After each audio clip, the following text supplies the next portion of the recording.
Welcome to the Die As Cast podcast. Welcome everybody to the Die As Cast podcast. We are going to be doing something a little bit different this week. We are indulging one of our fans with some basic questions because we thought this would be useful for everybody who is brand new to D&D. We're going to have Elaine Weryshko here. She is brand new to D&D, so we are going to get her to stand in for all of those out there who are listening who have no idea what we're talking about when we're doing the podcast. Welcome, Elaine. Welcome to the Die As Cat podcast, Table Talk number 3. Woo! Woohoo! Yes, in a way we are indulging, but also we are very grateful for someone joining us on a weekend morning. Good Lord. We're kind of indulging ourselves here. That was what I was going to say. To just talk basics. Ooh, Ooh, D&D. Let's talk D&D. about it. Yeah, you're featuring yourselves. It's amazing. Thank you for inviting me. Thanks for joining us. So, Elaine, you are good friends with Emma, I am. and you've been Or not. curious. Why don't you tell us about your situation and what prompted some of the questions you posted to Emma Sure. when you first heard her giving her sword impersonations? So, I as a starting off, I don't know anything about D&D. I know that it exists. I know that many people play it. I know that actually Emma is working with another one of our friends, Kunji Ikeda, to make a show about it.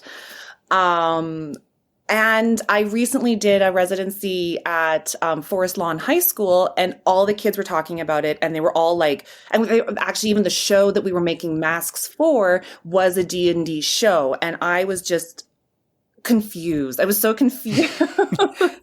It's hot right now. It is strangely hot. I hear about it everywhere. And I don't know if that's maybe because of COVID or just like the re-fantasy kind of people getting back into like playing over like distances. I don't know, but everyone's into it.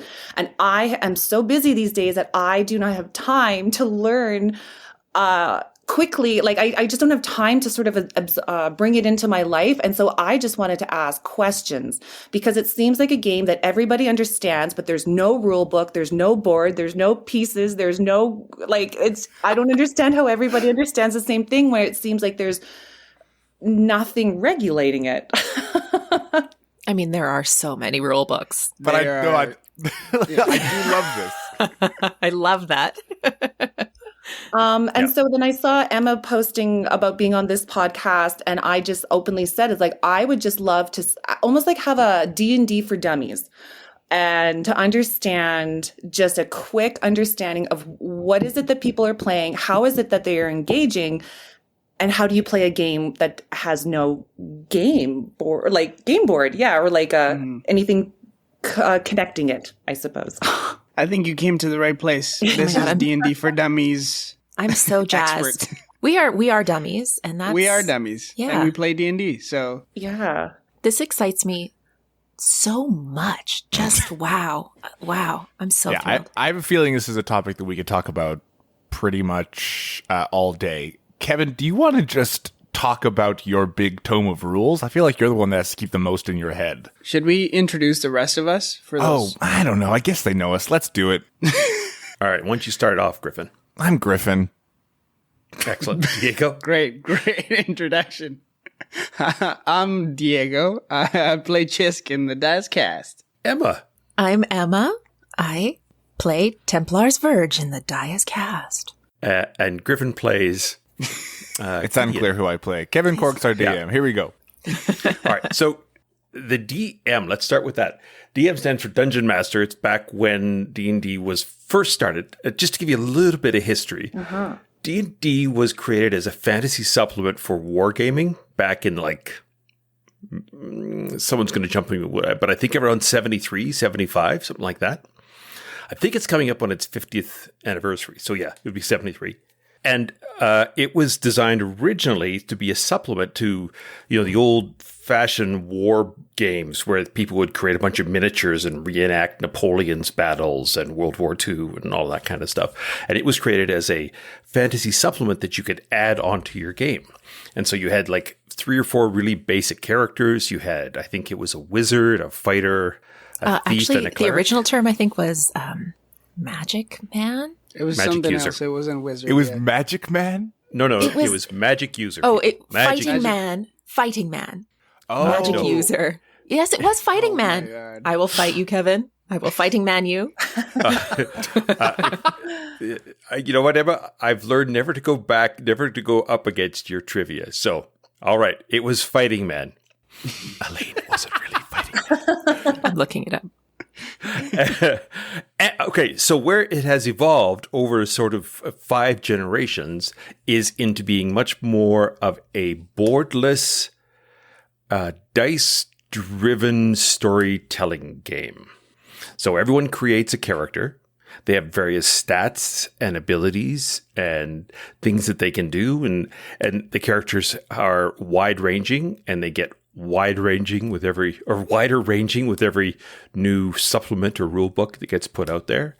But effectively, simply, you can play a fighting man, also known as a fighter. You can play a knight. You can play a paladin. You can play a wizard. You can play a sorcerer. You can play a thief. You can play a bard. You can play a huge variety of different types of people with all sorts of different races. And basically, you and a bunch of friends go on an adventure organized and created or improvised by the DM. A way that I like to translate it to all my theater friends is like it's pretty much just structured improv.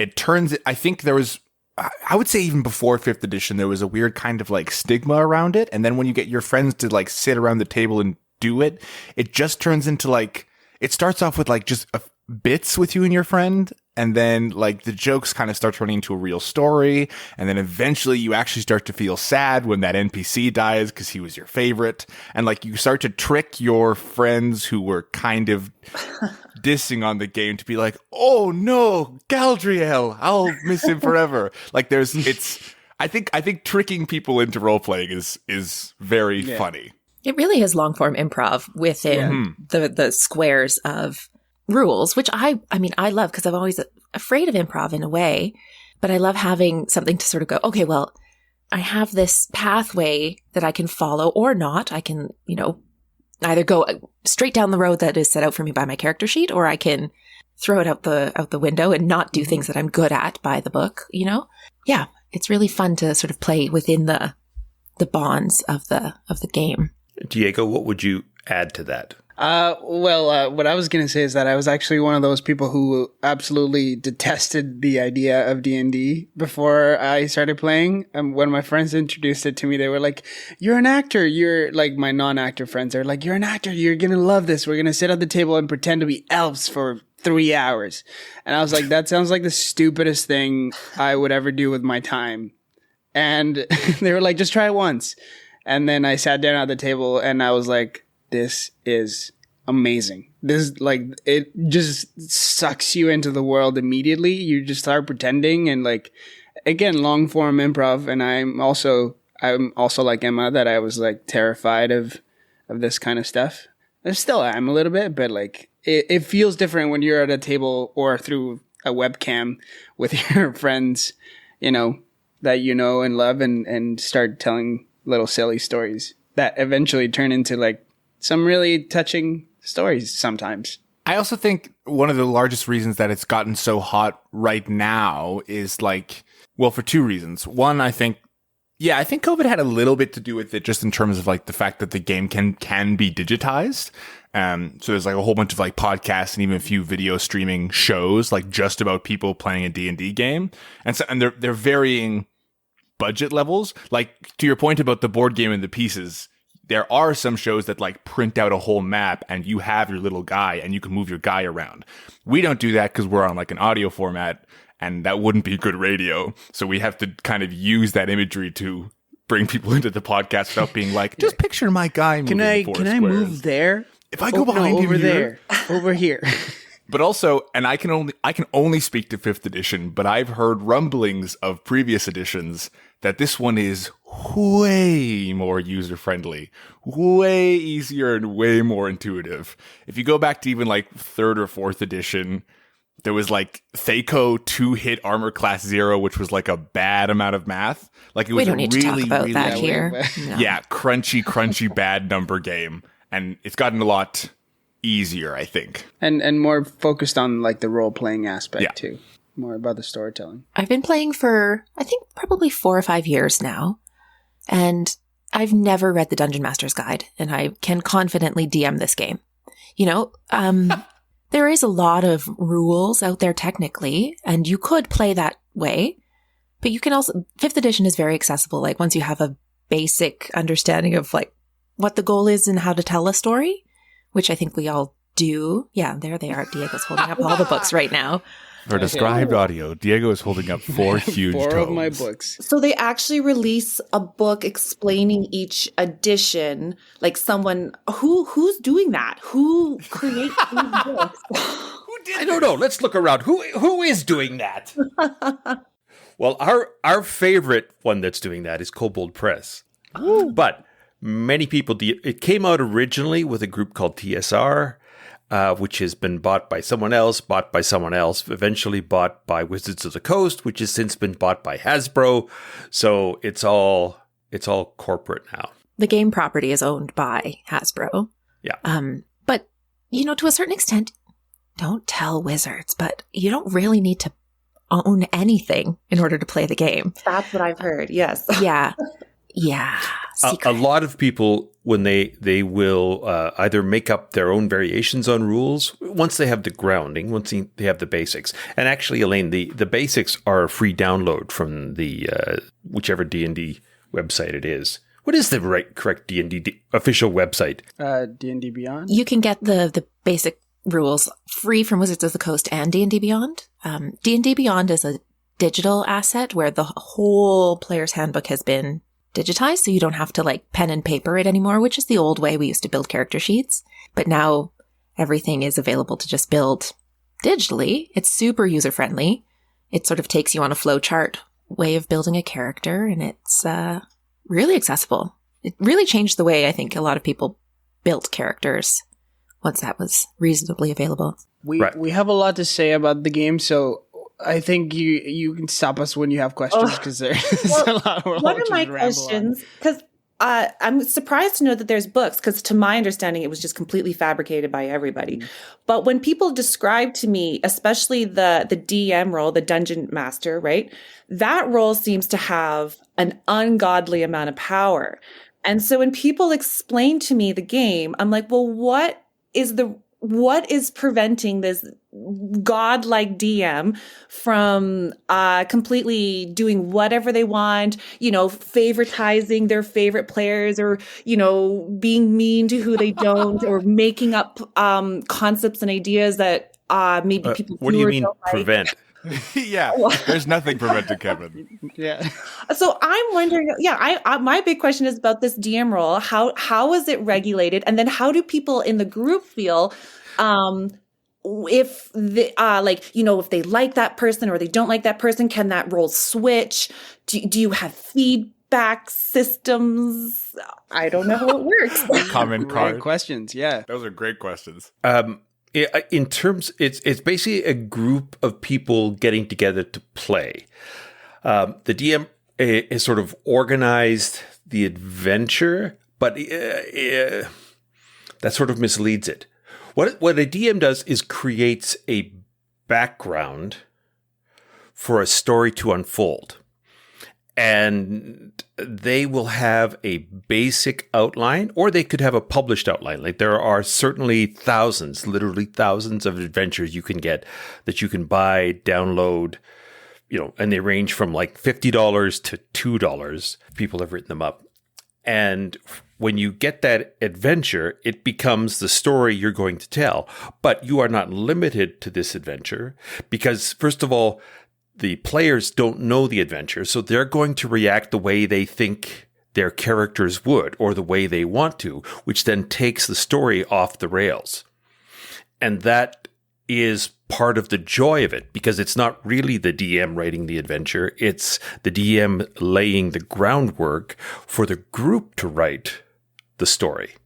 One of the things that I've written about like a while ago is one of the things that really attracts me to D&D is this idea of stepping back from, even ironically, because we're using a lot of technology, you're stepping away from sort of the pre-packaged ideas of entertainment and getting back into a much more basic, a much more primitive communal storytelling using the structure of D&D. And when I say structure, what it is it's a series of charts and percentages, and those vary for each individual player. So, very simplistically, or to give you a really simple example, if Griffin's character decides that they want to walk a tightrope, I would assign a percentage chance ability to be able to do that, or at least a dice roll that Griffin's character has to make to be able to walk that tightrope. Maybe it's 3 feet off the ground and very easy. Maybe it's over top Niagara Falls, so it's slippery and there's lots of wind. So there's varying degrees of difficulty around that tightrope. Griffin's character has some abilities that may help or hinder. So in the game, for example, Gideon, Griffin's character, is very dexterous. So he has better chance of walking that tightrope than Diego's character, Chisk, who is not very dexterous. As a matter of fact, we can count on Diego that way. To fail almost every single time. But the thing too is the DM isn't restrained by anything to be reasonable. Like they really have all the decisions to make on their own. And sometimes you get dungeon masters that you really don't vibe with, like you don't connect on playing style. And so in that case, you kind of have a choice to make. How bad do you want to play D&D that you stick with this person you don't like the game as much, but you're still playing? Or do you just say, hey, listen, I'm sorry, this isn't like the game that I want to be playing, and you figure out a way to communicate that and go somewhere else and find a different group to play with? I think for me, like there's a few like game stores around town, or you can go to like a convention and you can kind of sit down with a group of strangers and just play the game, like just outright. You haven't met them before these 4 hours and you may never see them again in your life. And I think there's a lot of great value to conventions like that. Personally, that's not my style. I like playing the game for the people that I'm playing with. And specifically the DM, right? Because as kind of you said, the power given to the DM is very disproportionate, but also on the reverse end, so is the workload. We have to know like our characters, and then the DM has to know everybody else and how to incorporate all the things we want to do. So the DM usually preps anywhere between like 4 to 6 hours before a session so that they know what is going to maybe happen that session.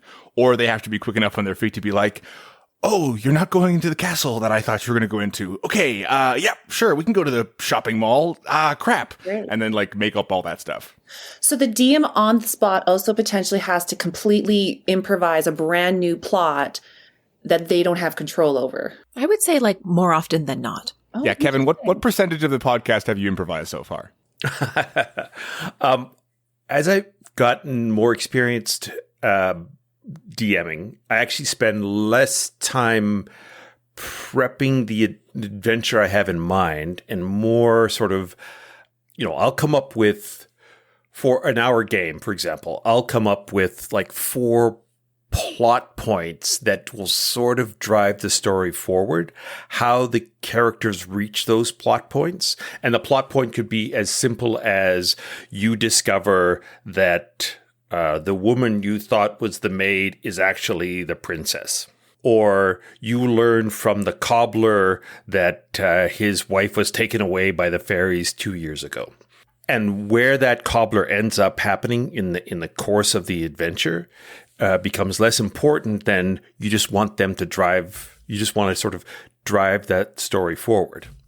And then honestly, what will happen is the players, through accident or improv, will come up with some idea that's better than the one I had or the one that was published, and I will start to sculpt the adventure around their idea. And they, of course, are totally charmed because they think they figured it out. They didn't realize they wrote it. Well, that's neat. I have a question that's going to kind of lead into a different topic of question. So I was talking to a person who was a DM, and they were expressing that they felt really bad because in the last Dungeons and Dragons session that he had done with his friends, everyone accidentally died. It's like, what does that mean? Like, so what, you accidentally let all your characters die, or somehow your plot line led to everyone dying?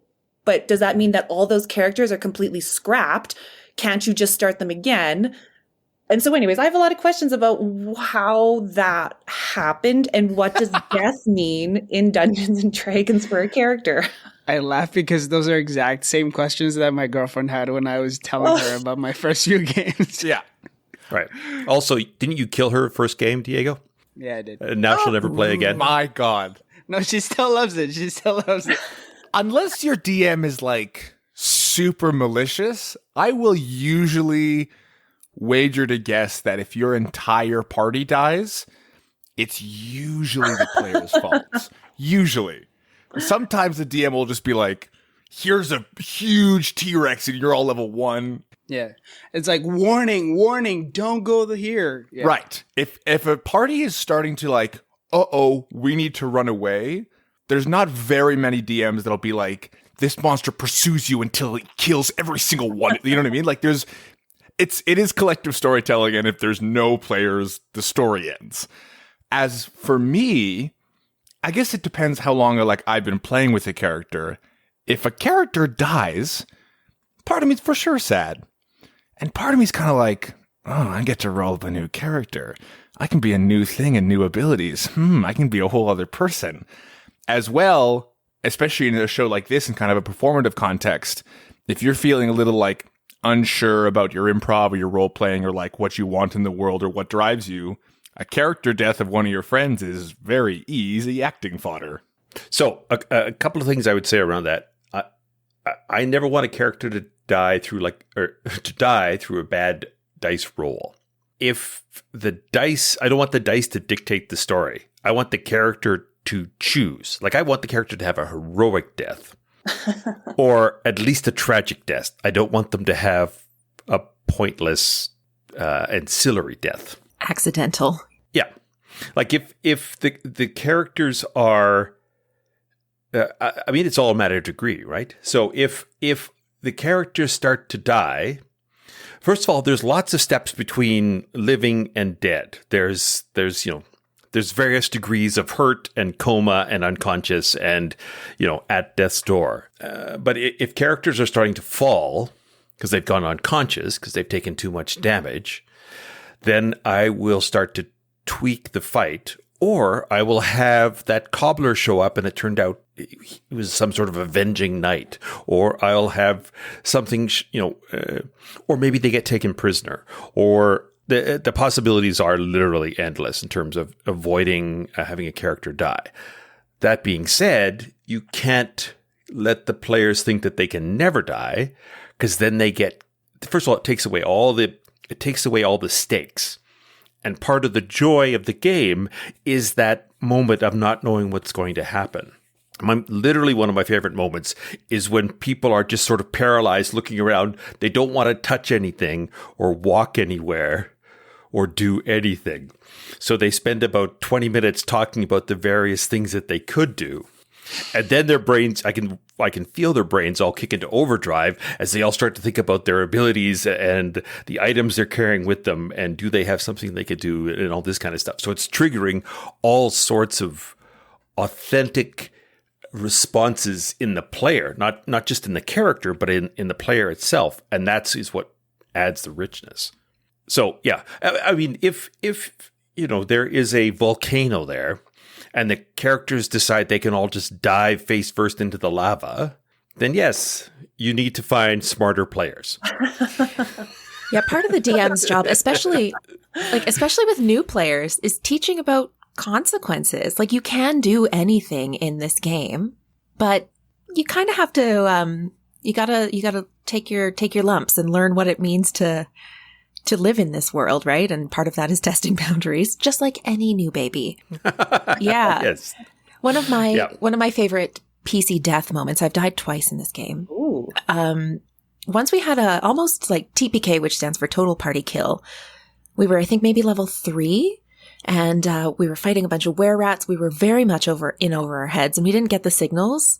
And the DM didn't let up on us. It was like, "You're in it. You started this fight," you know. And we ended up in a buttload of debt because, we were all killed. One of our PCs ran away, managed to escape and alert the authorities, and called some temple to revive us. And they did that, but we owe them money to this day. We've been playing that campaign for 3 years and we still owe them money. So, you know, we learned that, you can cheat death, but it's expensive. Is that a Kevin game? No. Oh, a were-rat is a Kevin Cork staple. Yeah. I mean, classic enemy, right? Yeah. But, So were-rat is a werewolf type character, but it's a were-rat instead. So they turn into rats rather than wolves. Oh, so it's funny. I have 2 different questions, but since we're talking about characters, so there is a book of characters that you can pull from that are considered contained within the D&D universe, right? Because someone showed me a coloring book once. They were like, "Oh, this is a D&D coloring book." And then I was flipping through. I'm like, "Oh, so these are all characters that you can be." And then I pointed at one and I was like, "I would be this person." And it was like a floating eyeball. And they were like, "You can't be that one." And I was like, I don't get it. Why not? I mean, Right. brass tacks, it's divided in like D&D talk, races and classes. And essentially every character is a race and a class. So your race is like I don't love that word personally. I think D&D can do better on their nomenclature, but we'll call it your race is like your ancestry, the kind of creature you are. And then your class is like your job. Oh. So what of all these levels? You guys keep talking about levels. So what is a level and how does one obtain higher levels through, like, what does it mean to level up? So basically it comes down to the DM again. There are 2 main ways where a DM can level up your players. You can choose to go the experience points option, which is basically a certain monster will have a number of experience points that it gives in quotations that it gives the players once they kill it. So for example, I don't know the actual numbers, but if you kill a troll, it'll give you 500 experience points. And so you have certain limits of what or thresholds, I should say, of where the levels lie. So you need 1,000 points to level up to level 2 from level 1. So you need to kill 2 trolls, for example. Numbers out of my head. But that's one way you can do it. And then the other way is by milestones, which essentially that's just kind of at the DM's like imagination where they level you up. It depends on points throughout the story, or in our case, depending on how many episodes we've released. So there's a variety of different styles of which the DM can be like, okay, you level up now because of XYZ, you know? And so what it's trying to do is trying to quantify the experience you would get as you went through these adventures. It's mathematically trying to crystallize it. So to use something like the Lord of the Rings analogy, if you think of the Hobbit right when it was sitting in his house versus the Hobbit right at the end of the Lord of the Rings, all the things that they went through has made them probably better fighters, braver, more experienced, that kind of stuff. So what with D&D, it's a very mechanical progression. And what happens is if you move from being a 2nd level fighter to a 3rd level fighter, you get certain new abilities. Or if you become a fourth level wizard or a fifth level wizard from fourth, you get brand new spells or more powerful spells, or you get to cast more spells more often. So there's these, and again, that stretches across all the different classes, and also you get tougher, you get harder to kill, you get more, you can improve your abilities. So you're more dexterous, or you're stronger, or you're smarter. So it's to sort of reflect the fact that you start off sort of roughly the equivalent of a teenager and end up as Gandalf. Every teenager turns into Gandalf. I wish I turned into Gandalf. And it goes up to level 20. It's 1 to 20. Yeah. Oh, do you guys know anyone who's a level 20? Super rare to get to level 20. Most campaigns only really go to level 10. And then very few go beyond that. And my highest level character right now is a level 16. Whoa. That's that one campaign where we all died.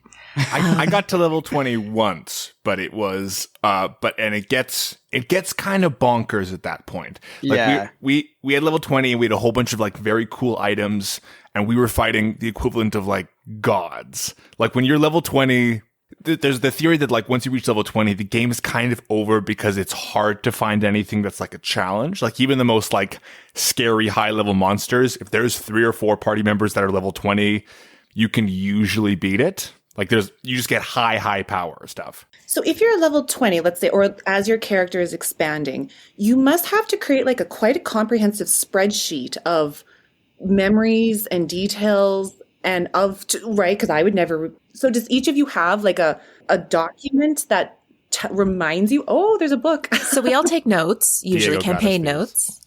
And then there's a character sheet, which comes from the game itself, which like has a standard format that tells you all your abilities. That's what Griffin's holding up there. Oh. So it's got everything on there that you need, and that's available digital and analog, and you can sort of, it tells you everything about yourself. It takes some practice to learn how to read it. I'd say that's a bit of a hurdle to get over when you're starting to play. Yeah.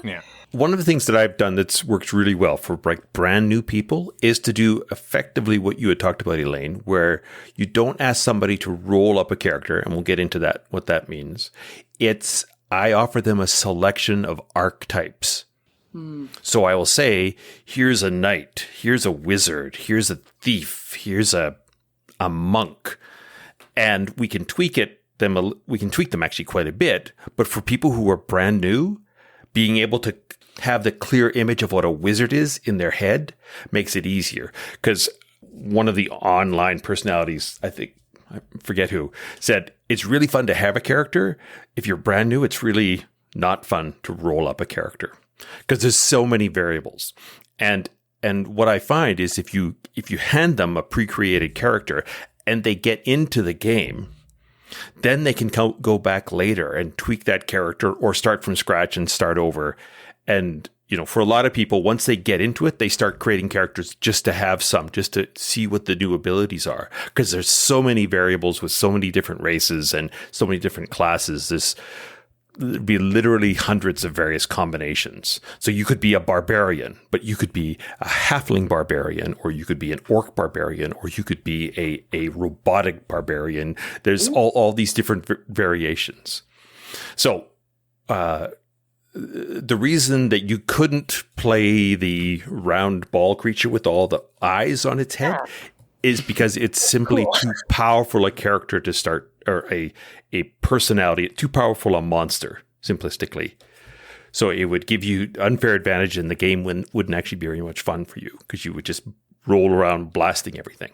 And can you play a monster, or do you have to play more what sounds like human-like characters? Well, that's an ongoing debate. Oh. There's many sort of traditional monster characters that make perfectly good races.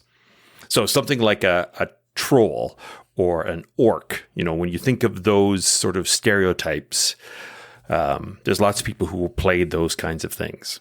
Even goblins, kobolds, like lots of classic D&D monsters are playable races now. Bugbears, Minotaurs. Yeah. There's a few forms of like the popular media that do something which is called homebrewing, which is really just like making up something full cloth, like not from the book. I've seen a few people play I think what you're describing is a beholder, which is just a big floating eye thing. Yeah, totally. And I have a few buddies who will be like, for sure, your character can look like that, but you'll have the abilities of a halfling. So there's ways if you really want to play a thing with floating eyes, that's fine. You just can't have all the cool spells that the real floating eyes can, or else this game is broken. Yeah, a beholder is a big monster, Elaine. Yeah. It's like a level, you would fight it at level 8 or 9, probably. It's a big boy. So I love that instinct. I want to be that. I want to be the beholder. But actually, that's an excellent point, Griffin. You could, I mean, the game is flexible enough that the DMs could say, okay, well, let's work with you. Let's take a beholder and unpower it to the point where it would be the equivalent of a first level character. Yeah. A baby beholder, as it were. Yeah. Right? It'll be like a beholder with one eye and one little tentacle eye. Yeah, one stalk. And a pacifier. Because one of the biggest reasons that player characters, the people playing the game, can't be a big monster, a big reason is because usually how large the monsters are. There's the different classes of size, so you can be a small character, a medium character, or a large character. And oftentimes, most of the monsters in the game are classified as large or huge or giant. And that's overpowering in itself, just because, like, if you play a full-size Minotaur, you can just stand in a doorway and none of the monsters can leave. Like, it's that kind of stuff. There's a whole theory that a lot of D&D adventures are made for medium-sized players. So I'm really curious about what was mentioned. Keep exploring is, what does it mean to roll a character? So does that mean that, like, I've never heard actually that. I thought people just pick like, oh, I'm going to be a sorceress, and then that's kind of what you did. So what does it mean to roll a character? Does it come from ability score rolls? I have to. Folks, so, yeah. I think that's where the be. term comes from. So ability score rolls, just to explain what I just said, every character has 6 abilities: strength, dexterity, constitution, intelligence, wisdom, and charisma. And basically your whole being is broken down into 6 traits. Just like real life. Just like real life. 3 mental and 3 physical abilities. Yeah. So you roll a character by rolling for those stats. Okay, I'm not doing a good job. Somebody else take it away. No. So there's a few ways to get those numbers. Those, like, they range from 1 to 20 in the same way that, like, a particular D20 does. And there's a few ways to get those numbers to figure out how strong you are, how dexterous you are, how charming you are. Sometimes you can just, like, pick numbers. It's what's called the standard array. So you can have, like, 115, 112, 19, that kind of stuff. My preferred method, and I think the funner method, is you take 4 D6, which are just like regular dice, and you roll them. And then from that, you get to pick the 3 highest D6 and use that as one of your ability modifiers. So you can get as high as an 18 or as low as a 3. If you're going to be really brutal on yourself, I don't think you should be. But what I really like about it is it kind of adds that element of chance that kind of makes Dungeons and Dragons what it is right from the beginning. Because it's fun to be good at things, but it's also fun to be very, very, very bad at things. Like, that's what makes the game interesting. If you're good at everything, same kind of thing if you reach level 20. If all the monsters are too easy, whatever. So if your character's too good at anything, like, great, good for you, man, but, like, why are you here? It also makes for really fun storytelling when you fail at things. Yeah. As the listeners will know, Chisk is notorious for failing at rolls. Disproportionately, I would say. Like majority. But it makes for fun storytelling when it's not always, the really charismatic bard trying to convince someone to sell you something. It's also fun to have, like, the really not good at conversation barbarian try to haggle for, a sword that they're trying to buy. Mm-hmm. Or convince the king that the war's not okay to do. Yeah. Right. So, Elaine, to continue with that, if a character has 18 at something, they're very good at it. So they get a +4 modifier to all their dice rolls, which increases the chance they're going to succeed. If they have a 3 at something, they're going to get a -5 to their dice rolls, which increases the chance they're going to fail at something. And something could be literally anything. Doing a pull-up, convincing somebody of something, trying to hit somebody, trying to climb somewhere, trying to research a spell. All of these things will have a chance of success, and those pluses add to that chance of success. Now, just to give you a little more perspective on that, most of the time we will roll a 20-sided dice to determine how appropriate it is. Do you always use the same dice then? Like it always, every time is, because Emma also held up a normal sized dice. So why different types of dice? It's a set of 7 usually is the standard that you play with. Oh. A 20, a 12, a 10, an 8, a 6, and a 4. And then a percentage, which is a bit more complicated. But yeah, the D20 is the gold standard dice. It's the one you roll for almost everything. And then you roll the other dice for damage or for buffs or little bits in here. Yeah. So you would roll a D4, a 1 die. Show her what D4 is kind of interesting. What it looks like. It looks like a pyramid. So you would roll a D4 if you were using a dagger, because it's just a dagger. But if you were using a monster great sword, you might roll a D12. So it gives you a wider range of damage. And the character, depending on their constitution, start off with a certain level of what are called hit points. And again, it's only meant to sort of track the health, crystallize tracking the health of the character to know if the character is going to live or die or be hurt or be able to continue to do what they want to do. So to give you a really simple example, if you decided you wanted to be a barbarian, you might start off with 10 hit points. If you were a 20th level barbarian, you might have 250 hit points. So at the beginning, you're pretty tentative. You can be easily killed by a rat. A gelatinous cube. all sorts of different creatures. But so what the dice do is represent sort of the different levels of difficulty and the different levels of damage or the different levels of success. So I would, if you were swinging your sword to try and hit that rat before it killed you, the rat has a certain number that you have to hit. You don't necessarily know what that number is, but you would roll your 20-sider, add your modifiers, and you'd have those all on that sheet, and give me a grand number. So you roll the 20-sider, and you come up with an 8. So in your very first example, you said, oh no, he rolled a 7. Yeah. That's because he was pretty sure, he or she, whoever it was pretty sure they needed to roll a 14 or better to be able to hit this creature. And they rolled a 7, so they effectively just missed hitting the creature. The creature danced out of the way, or they didn't get a good shot on. So that's the structured, randomized element I was talking about in terms of the storytelling. Because even if you have a great story to tell, if you fail at it, it adds that element of uncertainty, and it adds that element of chance, and it adds that element of stakes to the game.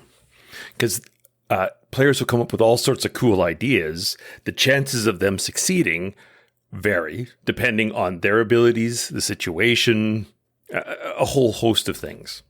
What I will do usually as a DM is I'll default to the most fun or the most dramatic. The rule of cool. Will it feel cool? Will it feel fun? Right? So if Griffin's character wants to jump on a chandelier to cross the room, like swing across on a chandelier, I'm going to give him a relatively easy chance to do that. First of all, because that's the kind of character he's playing. And second of all, it's way more fun than him just walking across the room. Right. So I'm defaulting to the story. And okay, that's really interesting. Thank you. That actually gives like a whole different world of context of understanding how there actually is a little bit of like regulation, or not rules. It doesn't seem like there's rules, but like a way of kind of helping formulate some sort of malleable structure, I suppose. Yes. The one thing that's really important is that the world have realistic limitations.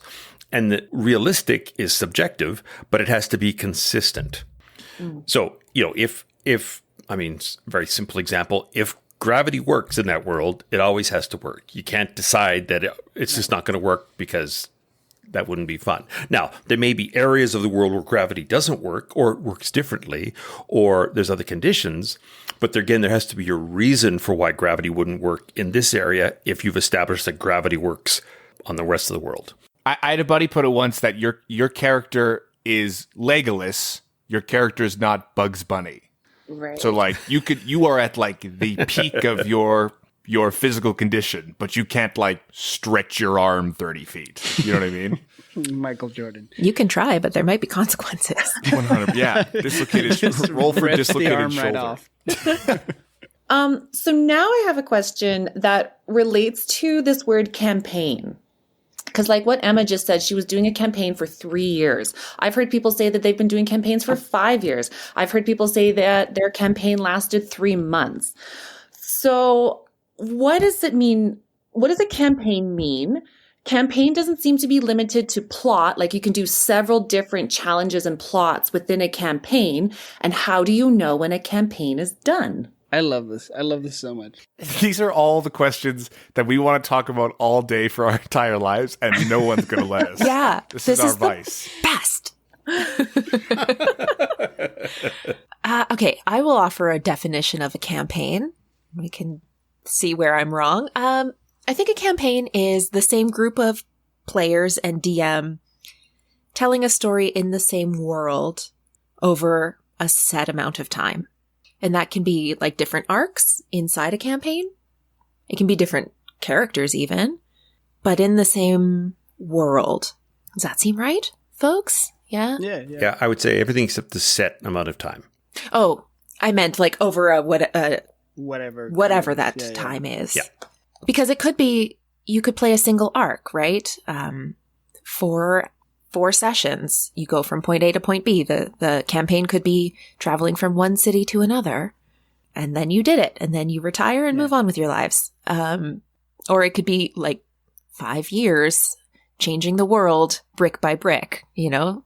There's a story online about a guy who's been playing a campaign in his basement with a group of friends for like, I think it was like 30 some years. Wow. They're still playing the same characters. Right, and they're all playing like they're kids of their original characters now. And all that kind of Yeah, stuff. they must, because like who knows, time moves differently in D&D. I couldn't do it. I couldn't play the same character for 30 No. years. There's no way. Because there's so many combinations of stuff you can be, and like the difference between someone who can cast spells and someone who can't cast spells. Like, there's no 30 years? You gotta really it's like that character. wild. Wow. I'm the kind of person that just like enjoys character creation so much that I have like 20 characters on D&D Beyond, just like at the ready. Because I love it. I really have a ton of fun just like figuring out, what combination of like characters could be cool. And like you can really play archetypal? What's the word? Archetype. That's the word. Archetypical. Archetypical. That word. You can play Archipelago. Archipelagos. You can play a cappella, or you can have music. We're getting really off the rails here. Now we're just doing stream of consciousness bits. Archie Andrews. But you can play them in that way as like a thief who's just like a bad guy who like likes to get into houses and steal stuff. Or With you that can voice, play, obviously, right? Yeah, you have to use that voice. Yeah. Or you can really play something that's entirely different and create your own kind of type of character. And that's what's the fun of this. Like, you don't have to stick to anything you don't want to do with your character either. The campaign is a collection of adventures. And they could be 2 adventures or they could be 30 adventures. And as Emma alluded to, usually a campaign will take place all within the sort of same location or the same time frame.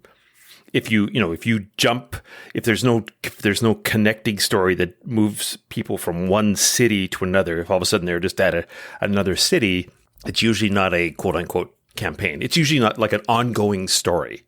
And an ongoing story will build to an arc. It will build to a climax, and then that could then actually lead to some future climax, or things could get wound up.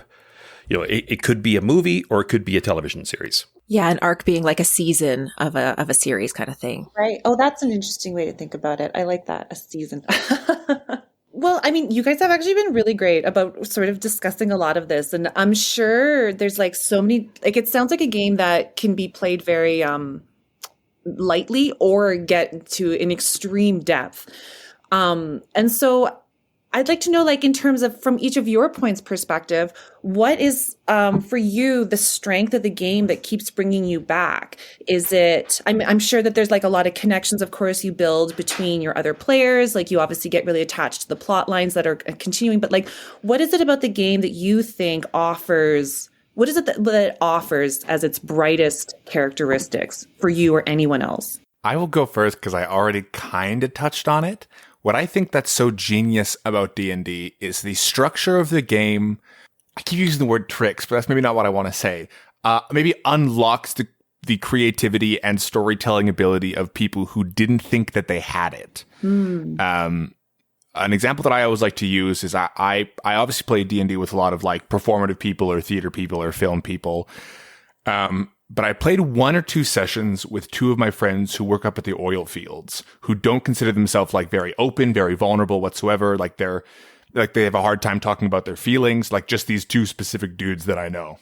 We start the game and one of the guys kind of comes in with this kind of accent and he's, you know, right, I love swords, I love goblins. Like he kind of comes at it like a very dismissive way. And then the accent kind of starts to fade out as he kind of just starts like listening to the story and you hear him start to go, oh, and what does the house look like? Like, so you can see him start to go, oh, I like the world. Okay, hold on 1 second. And then when the DM approaches him as like one of the characters that he offhandedly joking said he knew, like his mom who lives in a poor shack, the DM brings out that character and goes, how are you? And then to hear him go, I'm really good. How are you?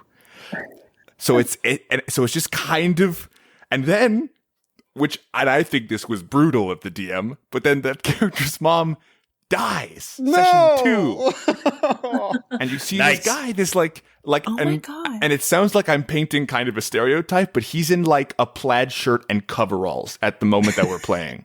And he's like, she's dead? Like it's just, and everyone around the table is like, oh, gotcha. This is fun. Booyah. We're all nerds, but man, it got you. That's my favorite part about the game of like, oh, we tricked you into feeling something and you had a blast doing it. That's why I'm here for it. I'm never not charmed, double negative for you there, by a group of people sitting around and imagining together, which doesn't exist outside of like, you know, our little theater classes that we do, you know, where you build up years of trust with one another just to be open enough to share your imagination in a way. Mm-hmm. And this game is like it's a quick backdoor entrance to imagination. And you can sit around for 5 hours together imagining a story. Like, when does that ever happen? Mm-hmm. And 5 hours, 50 hours, 5 years, you know, it's always charming to imagine. Or sometimes I just sit back and think, wow, we're 5 adults right here, just building a world in our brains. And it's like, it has integrity. It holds. We know what's going on. We know where the other person is. We're like really in it. I love that every time. Pretty close to that for me is the fact that like, once you play a game for a certain amount of time, even like offhandedly a one game one time, you still go off and will still remember the things you did together, even within the world. Like I still talk to my friends about like games we've played like years ago, where it would like be like, oh, Griffin, do you remember when you went into this like cave and like did this really cool thing and like jumped around the walls? And like we talk about those things almost as if we did them together in real life, which is like the power again of the creativity and the imagination that these things and the emotional effect that they leave on you. Because you remember those things as like, that was so cool and it was so fun. And you know, in every respect, we did do them. We had the idea to do them. We were given the playground and the ability to do them, and we decided to execute the happening of it. So we did. Kinda. Yeah, totally. Kinda. I would agree with everything everyone has said so far. It sort of goes back to me for what I started to say about the communal storytelling thing, where, as Griffin alluded to, it gets people who, I mean, we have as a society. There you know, now Whoa. you know it's going to be pompous. Oh yeah, We light up your as a pipes. society have packaged up the creation of arts into a separate industry, a standalone observable thing, as opposed to an engagement thing. And D&D allows the lumberjack, oil worker, and all, the office, downtown office worker to dip their toe into not performing per se, because a lot of times with brand new people, they won't say, I pick up my axe and I chop him. They'll say, my character picks up an axe and hits them.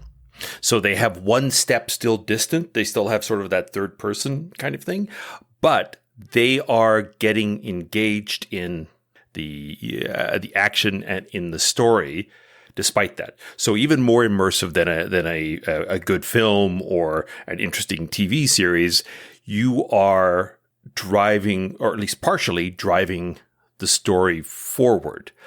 And being able to have that aspect takes it from just sort of a observable thing into something that you yourself are experiencing. My wife does a lot of teaching of improv to amateur theater communities and things. And one of her joys, and it's similar to me as a DM, is watching people who are tentative and uncertain and closed off, not necessarily closed off, but just tentative, start to get into it and enjoy it and see that everyone else around them is enjoying it as well. So it like almost cracks open another facet. Or no, let me be fair about that. It reveals another facet of this person that they themselves are often surprised by. Now, just as a complete, well, not complete side, but connected anecdote. Just not about D&D at all. Yeah. Well, Tell us what you had for breakfast. Yeah. I had a sandwich last Thursday. all right. Everybody, do your best. Is that it? Is that all you got? I Okay, cut good. this part out when you do this. Griffin and I were at a big D&D game conference last fall down in Indianapolis, and we had no idea of the size of this. We went to this conference. Initially, when we were booking it, I was surprised that there were no hotels available. When we get there, we find out that it's 45,000 people. Wow. And it's down from, because of COVID, it's down from the usual size, which is 70 to 80,000 people all gathered. That's a lot of nerds gathered together in one place. Anyway, we were at the hotel heading over to this conference center where it was. It happened to be right next to a AAA baseball diamond. There was a big game going on, or just actually finishing off when all this D&D stuff was starting out. So I'm up on the second floor getting a coffee, like up on the balcony getting a coffee, and I look out and I see this. It's quite a big street. It's probably an 8-lane street, and coming from one side are all of these people dressed up in their baseball colors, wild wigs. People are wearing the numbers of their favorite players. Everybody's got all this different, swag or horns or all this stuff. They're all walking this way, walking to the parking lot. And coming from the other side of the crosswalk are all these like Jedi Knights and people dressed up in wild clothes and costumes. They all got their swag and they're all dressed up like their favorite characters. And they all just sort of, cross each other. And I realized it's not that much different.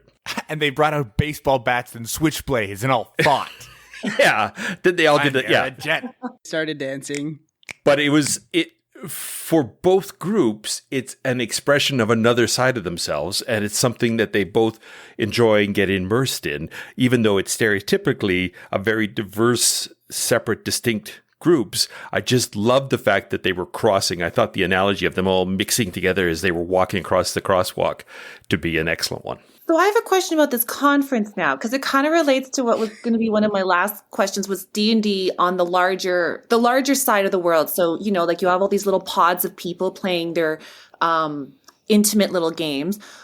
But when you go to a conference like that, so does that mean that everyone's bringing their pods to the game? Does that mean that you're suddenly joining campaigns all at once? What does it mean to be a part of that worldwide network of D&D? And are there any famous D&D people or movies? Or You're looking at some of them. I mean, yeah, there's some very famous D&D players out there. I think we're all fans here. Yeah, like a group called Critical Role is probably the most famous group, and they were a home game and they started streaming online, and now they have a D&D empire. Essentially, they have an animated TV show. They have it's amazing.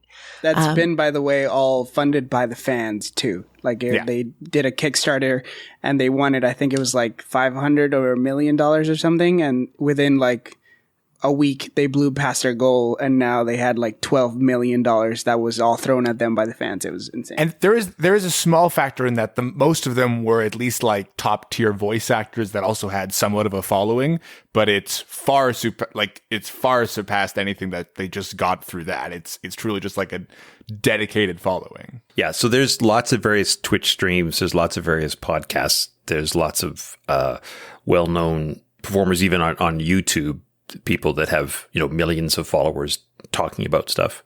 And just like any other conventional industry, sometimes these conventions will have these stars show up and either do like chats or perform or sign stuff. Like they'll play live. Yeah. A big part of this conference was a big part of it is a lot of like little small publishers. A lot of people will come and everybody has booths. You wander through the booths. There's definitely games going on. In fact, there's a whole structured version of Dungeons and Dragons that is designed for conferences so that everybody has roughly the same power character, and you actually can have you can't really have competitions, but you have structured games where people go just to play. And they're much less about the role playing and much more about the sort of the tactical aspect of it. But it is definitely interesting. I think Kobold Press's booth was the best. Out of the whole convention, I think Kobold Press had the best booth. That's my I've heard that too. Thoughts. Yeah, it was really good. You can buy dice there, like the dice sellers, the terrain manufacturers, the mini people, like, because there's a whole bunch of stuff that you can get with this game as well. So all those people show up to conventions as well. There's those books. I bought a book that you can like keep track of your character and stuff. And I got the rest of them. One from a website called Everything Dice, which is they sell little journals. They're like journals. They also sell dice. They sell dice tray for you to roll within so you're not rolling in the table and they go flying type of thing. There's a lot of that stuff at conventions like that. Oh, that's amazing to know. Like, it's so interesting to know that this community is just so large and just like very expanding. And it seems very positive. Like overall, it seems like this community of D&D is like overall very encouraging, very positive, very much about like coming together. And as you said, Kevin, it's not really about competition. And I think that's really beautiful. Almost like the philosophies our world should be moving into, like this kind of like we're all working together. So it's really nice.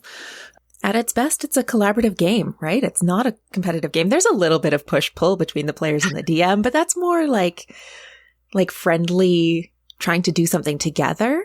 You know, you have to challenge one another, but it's not competitive. Emma and Griffin see it more as education. We're educating Kevin's the my DM. Nemesis. Yeah, 100%. Well, you know, somebody's got to teach you the ropes, Kevin. Yeah, that aspect of it is very interesting, but that's part of the collaborative aspect. So, for example, one of the things is because there's so many variants of different kinds of characters you can play, I'm never going to try to learn. I'm going to trust the players to know how to play their particular character. So I'll often ask, and you probably heard me do it, all right, so how does that skill you have work? Because the skill that they will have that they want to use in this situation is never going to be perfectly adapted. But again, if I'm defaulting to it being interesting or dramatic or fun, I'm going to say, oh yeah, you can do this skill this way. Or you have a chance of doing this skill this way, and let them roll for it. Relying on me to explain it. That's interesting. That's write that down. What skills can I I create? think I get, $700 every time I use this move. Yeah, when I look at my character sheet here, it says I get 700 XP for every time I hit. So Yeah, it says Kevin owes me $20 and a burger. So Amazing. do we cover off a lot of those things? Did we cover off a lot of the technical stuff? Because I know we were tossing in a lot of the jargon, NPCs. An NPC basically is a non-player character. So it's somebody you will interact with in the game, played by me. And interact could be stab them or buy a donut from them or propose to them. It could be anything. in Templar's case, carry you around. Right. Emma's character for this particular section of our game is very specific and somewhat unique. This is a third party supplement to the game. This isn't the official part of the official game, but she's literally playing a sword, which I guess you probably figured out. Hopefully you figured out. Otherwise we failed. Yeah. Yeah, this is complexity turned up a bit high. In terms of like your race class combinations, Yeah. but we don't need to go into that. Well, I just remember there was a battle that happened between you, Emma, and some of the other characters, but it took quite a while. It seemed like a very complicated amount of rolling, and I guess powers like not quite hitting, or like it was like quite like from listening to it, it actually felt quite action packed. It was kind of funny. Yeah, the game has different components, right? There's like socializing components, there's exploring, and there's combat. I think it's like the actual definition of the three elements of the game. And combat can take a while because time slows down. You essentially go into bullet time when you roll initiative, and then, you go in turn order. Like, what do you do? What do you do? Reaction. And it has to slow down because you're taking, like in this example we have here, 3 individuals all acting at the same time. But there's no way to sort of adjudicate that or judge that simultaneously. So everybody, quote unquote, takes a turn. And it's what you're doing in that moment, and which, may or may not coordinate with what the other 2 people are doing. And at the same time, all of the opponents that you're facing are also trying to win. They don't want to die either. Technically, the character wants to, the monster that they're fighting wants to eat them or wants to run away and live, right? So it's sorting all of that out. And of course, there's part of it is the performing aspect, because we have, because we are an audio medium, we have to have a lot of description. We have to have a lot of, so we want to make sure that people are keeping up with what's going on within the fight. And also because it's audio and there's no visible map or nothing visible, I have to make sure I'm crystal clear on what's going on in the world. And so I can communicate that with the players so that they can create strategies that are effective. So if it's a drawing room in a castle, they would move and interact differently than if it's an open field or a cavern. And because some of the characters can fly, some of them can leap, some of them can teleport, and I don't know what, if any of those things they will do at any one time. Yeah, it will take a minute. I'm going to actually use more of some online software to literally track the positions of people and things, because we can't do it literally. Say, okay, well, yes, you can make it there, or no, that person is too far away, or that creature is too far away for you to leap through the air and, drive your sword through their gullet. Yes, that sounds like a great plan, but you leap through the air and you land about 6 feet short, and the dragon just looks at you condescendingly. That kind of stuff. But by the same token, I'm sometimes not going to let them discover that. I'm going to say, no, they look like they're pretty, it's too far away for you to try that kind of thing. But yes, combat can drag. There's definitely, that's a sort of a perennial DM concern, because especially if you have a lot of players, like some of the games I play, we have 6 players. So it takes a long time for everybody to decide an action. And of course, they all want to talk about their action before they do it. And they all want to strategize. Even though it's supposedly only 6 seconds, they'll take 30 minutes to discuss it. Blah, blah, blah. So it is, it's creating a radio play every week. Oh, that's interesting. And it's improvising a radio play every week is actually what it is. Oh, I love that. That sounds so magical, actually. It sounds like the way you all speak about it actually sounds like a really great way to spend some time with people. It sounds very magical. That's all I can say. Honestly, that's been the majority of my socializing over the pandemic, which I love. You know, I see my friends almost weekly for a good chunk of time. We commit to each other's imaginations and fun, and then bye, see you next week, you know?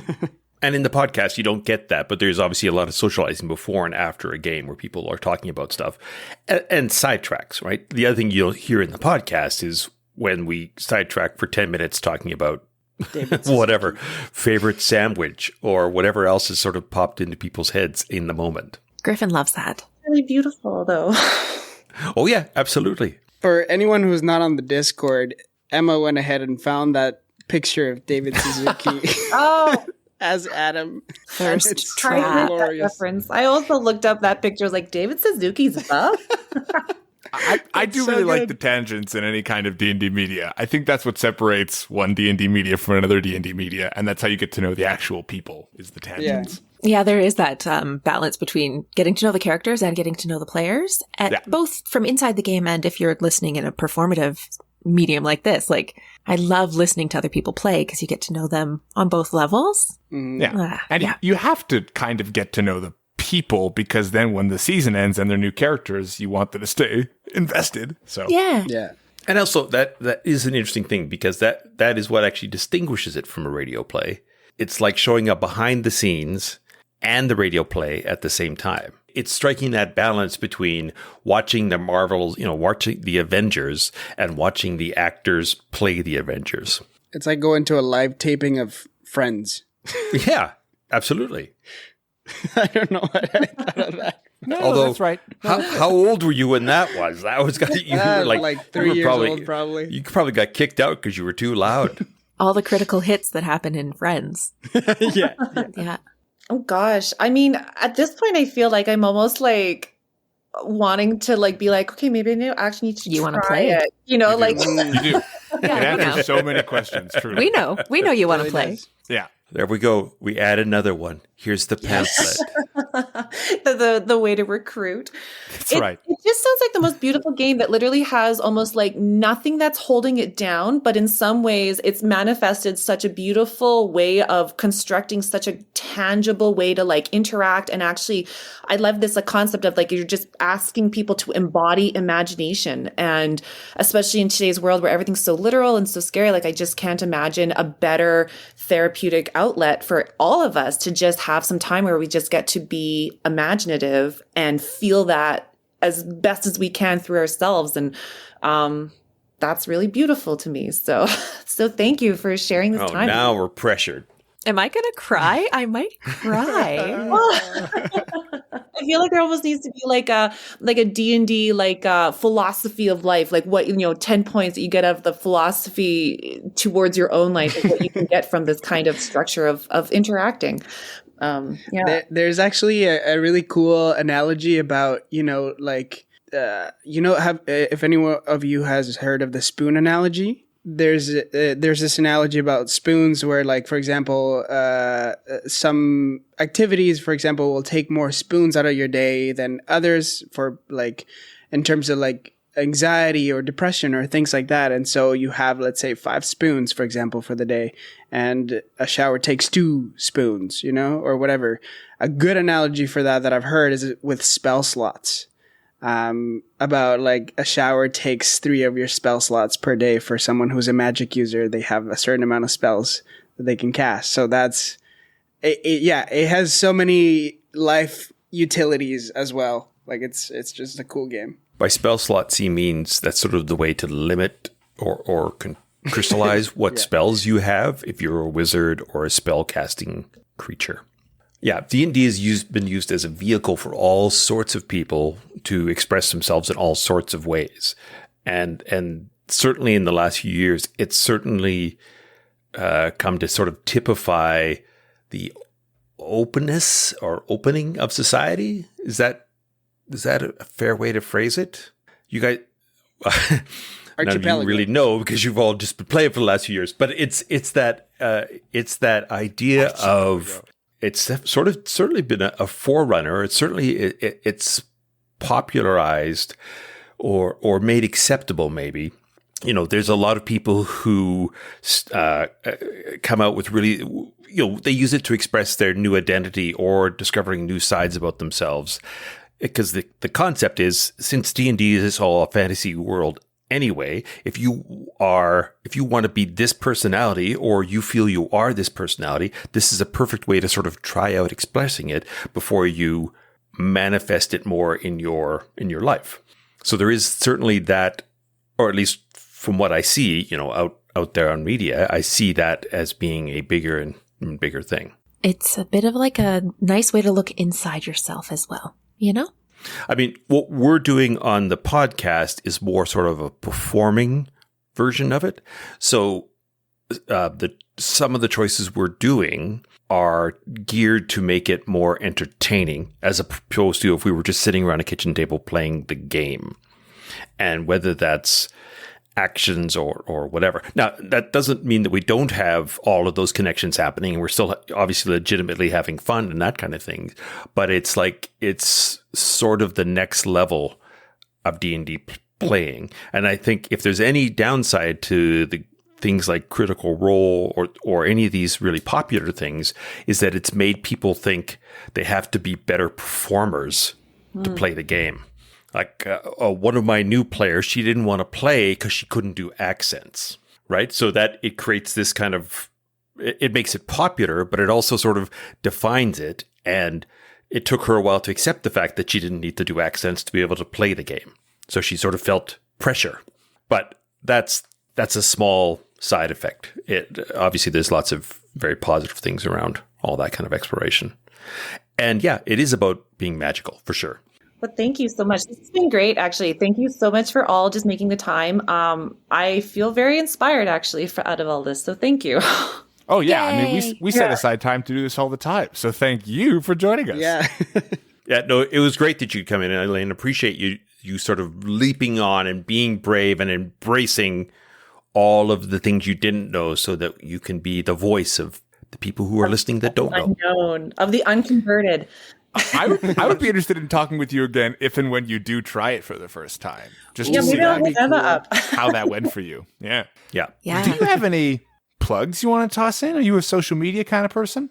Oh, social, just like things in my world. Yeah. If people want to learn more about you. Well, actually, I think I have some things that could, for your kind of audience, would maybe cross over quite well. So I'm the co-director of what's called CAMP, the Canadian Academy of Mask of Puppetry. And so we're constantly putting on workshops in terms of right now we have 3 skill workshops in puppet building. And I just released yesterday I'm so excited about it. It's a clown workshop, 2 clown workshops that are going to happen in August, called Clown Life. And to me, this is like such a crossover where clown is all about imaginative embodiment. You do not have to be a clown in order to partake in it, but I think it's like one of the most amazing life experiences and of creative, imaginative authenticity that you can give yourself. So I would definitely check that out. And then in March, coming up in March, there's the Festival of Animated Objects, which I'm going to be premiering a puppet show. So, Festival of Animated Objects is a very, very cool festival. I'll be putting camp and festival links in the podcast description. yeah. Where are you located, Elaine? What city? Calgary. Sorry. Calgary, Mokin. No, that's all right. I might have missed it. I don't know.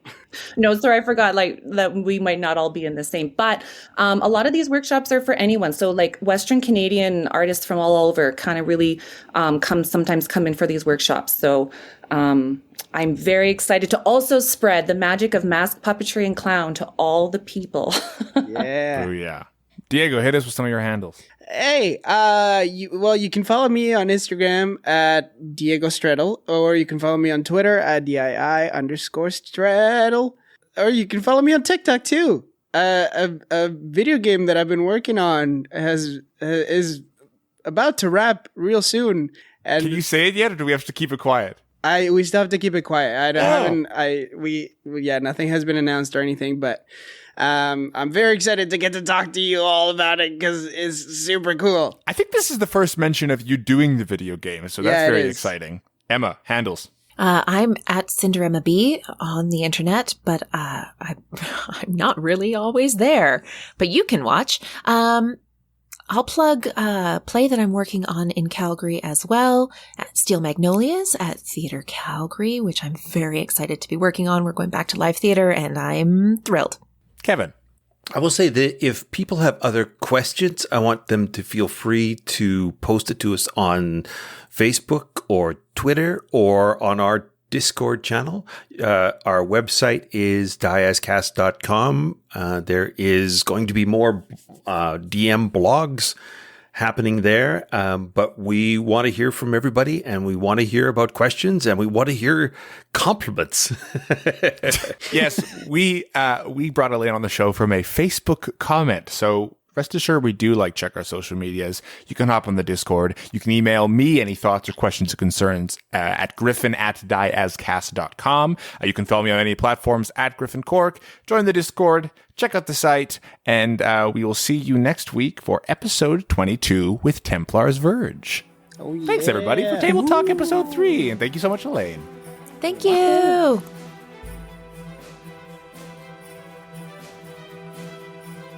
We'll see you next week.